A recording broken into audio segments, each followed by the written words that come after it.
I do not need the sea to love me back. I went to the sea. It was a nearby calamity I had a way with. I felt it on me like the breath of a cold baby.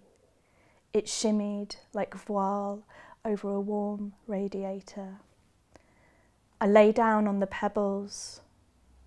I wanted to have the muscle of a limpet, to adhere and never be washed away. I stood up because I enjoy the uncertainty of pebbles. I let my body flood my body and stared hard at the flimsy horizon.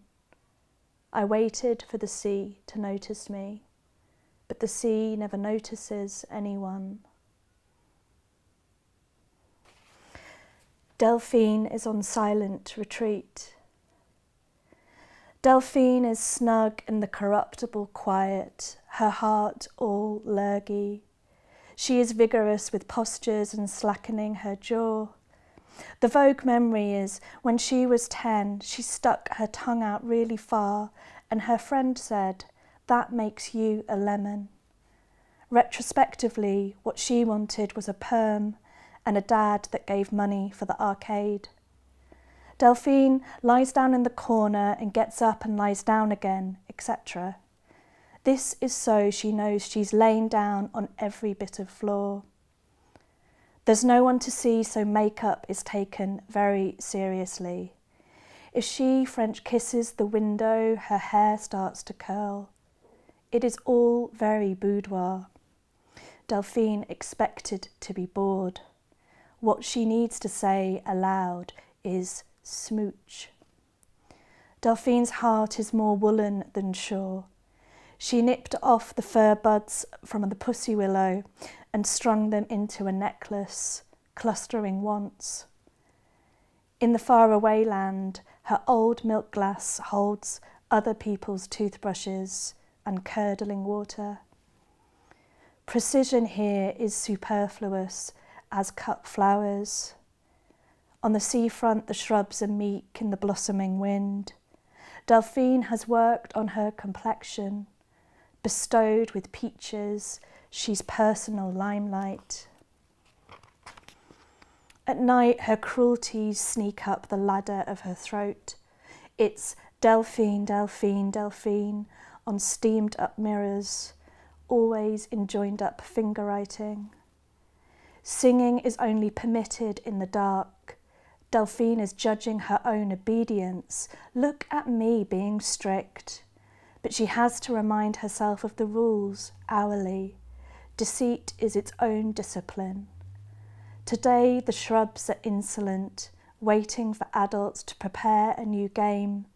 Delphine considers ceremonial magic, but how to practice without a little magic escaping. Wish yourself into a lovely place, she thinks. Loveliness would include shrubs without such expressions. Wisdom may well have been squandered on seafronts and lipstick. So many years afraid of waste is its own waste, is her self-comfort when the light folds.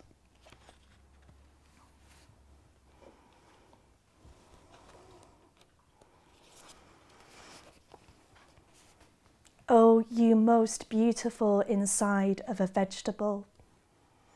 I want to rid myself of these tender thoughts.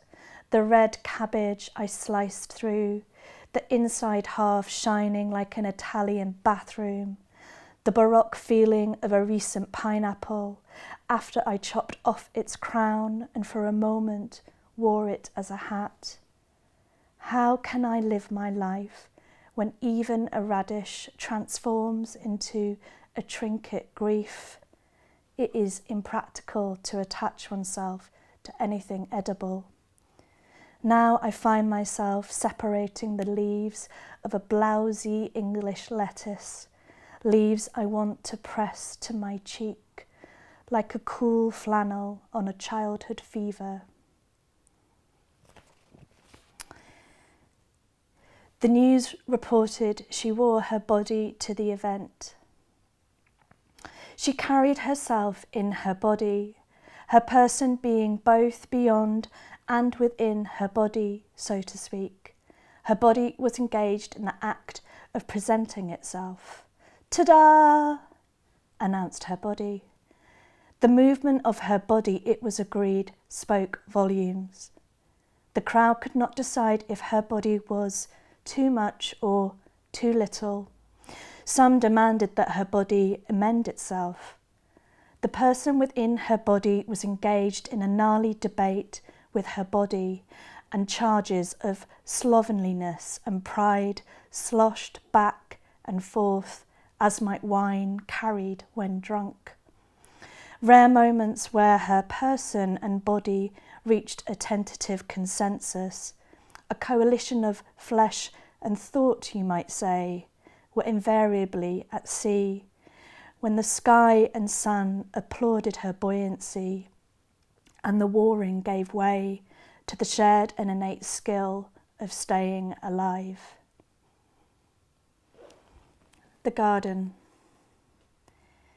I encountered a surface that was not safe to stand on. It was between me and the garden. The garden said, "Take as much time as you need." It said, "You don't even have to tell me." I volunteered. My requirements for love are a living thing that loves me but barely needs me at all. I was indoors. The garden was not listening. Sound, abrasion, highly scratchable soul. I considered standing on the surface of it all. Everything is reflected in the surface. Sky, my very needy beauty, cellular detritus, the damp packet of the future. But I knew the outcome was giving way. My mother had recently told me I stayed until the bitter end once before, and it was a mistake. I visualised tight buds of thought, laid out like a pathway, but myself was in its interminable confinement. I am taking up too much of my own life. I was shouting beyond the threshold. The garden told me, at last, you are in the business of remembering. Attend to your dream.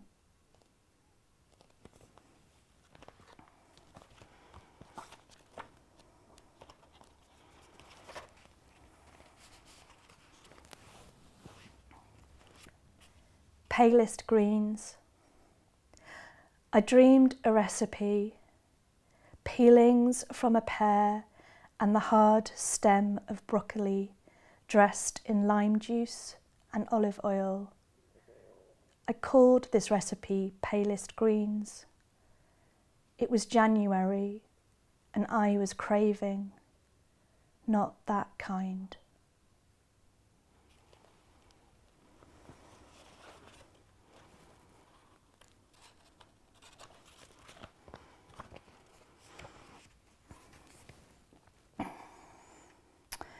I disowned my real pain and engaged with its subordinates, despicable neediness, heroic guilt, and undeterrable envy.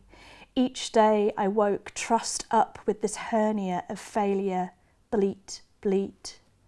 There was inevitable blood. I slept on a pyre of bottles, stalked by motherhood, unable to summon my latent powers. Leaves blew into the hallway and did their ageing there. Powerful identification with the leaves. In the garden, splendour made its entrance while I wasn't looking. I was quaking all this time, my whole body a throat stoppered by tears. I tried to will dreams of romantic redemption, but my brain swatted them away like flies gunning for something you really want to eat. This poem is based on Steve Reich's Music for 18 Musicians, Sensory Notes on Music for 18 Musicians. This was an obstinate dream, beautiful and hyper, my pulse a darling vigilante. Violins planed a bitter thought in me, my heart was hopscotch, I was a girl chasing my own blood, my breath the soft metronome. I heard female voice, a sudden mist, time just segments. My hands were in damp earth, my throat a whitening knuckle, my hands held up in terrific and expansive rain. I was not afraid. I knew microscopic feelings, felt the valleys of my fingertips. The sounds were curds of sunlight falling through lucid penny falls of me. I was awake and unbearably beloved. It ended. My brain was a mirror unclouding, my ears ingenious, and I their protégé. This poem has been collaged from a book called Sex and the Single Girl, which was written by Cosmopolitan editor Helen Gurley Brown in the 1960s. How to be sexy.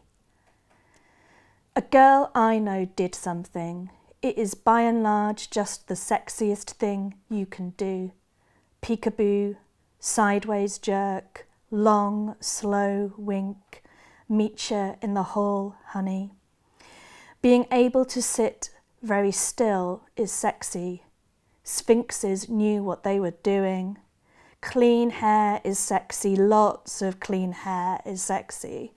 And some fellows are mildly aroused by paperclip necklaces. Half slips are sexy, but Paula wears girdles. Girdles are not sexy. Baggy stockings and borrowing money are not sexy. Milena was the absolute end in a thing and a schoolgirl scrubbed face. The drink that makes you feel bitchy and beautiful is sexy. Hypnotique, intimate, tired girls are tiring. French perfume wafting from a pretty girl's bosom is just about the nicest thing that can happen to the air. Being seen without your makeup by somebody who always sees you in it can be sexy, provided it isn't in public. Look into his eyes as though tomorrow's witchiest, silkiest dress is there. Laura says she knows a man who finds this absolutely aphrodisiac. Being delighted to be called on the phone is sexy. It was good in your grandmother's day and it is still a powerhouse. Enough energy to dance until dawn when other girl blossoms are losing their petals is sexy. Dropping your hanky, thinking all the time, being an appalling chorus girl. A kiss turned away, a light kiss binge, a kiss deeper than your red velvet coat, saying, do you honestly think I can sleep with every man who asks me? I'd love to go into the detail about the efficacy of murmuring, kill, kill, kill, hate, hate, while being kissed on the mouth.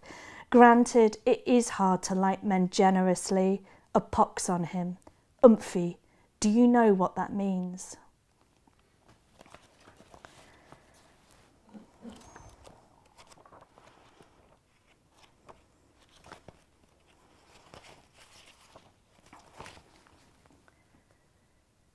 We were alone for the first time, and my heart was like a small fish caught by small boys who beat the fish to death against the side of the pier instead of throwing it back.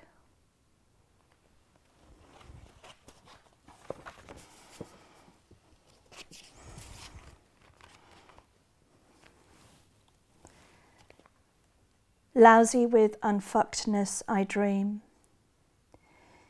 Each night I count the ghostlets of how my body was wanted behind with deadheading, rose hips have come, behind with actions that count only when the timing is right. I took out a contract, it was imprudent in value, behind with the sepsis, hello, microbes of my body, we sleep together, hello cats, I make my bed daily, of the 3 types of hair on the sheets, only one is human, I count the bedrooms I never had sex in, but there were cars, wild woods, black fly has got to all the nasturtiums, you cannot dig up a grapevine and expect shelter to come. I am touched by your letter, writes a friend. You prevaricate, desire says message. All this fucking with no hands on me. You wrote a very interesting essay about swimming on Hampstead Heath Pond, which hasn't been published yet. No. But I know about it because they wrote to us to get permission to use the Rosemary Thompson. Oh yeah, yeah. So that's interesting because I'm at the moment I'm like working on, I guess you might call it a hybrid work, creative nonfiction and poetry, which is spurred by Rosemary Tonks's poem "Done For," where she kind of says, you know, if you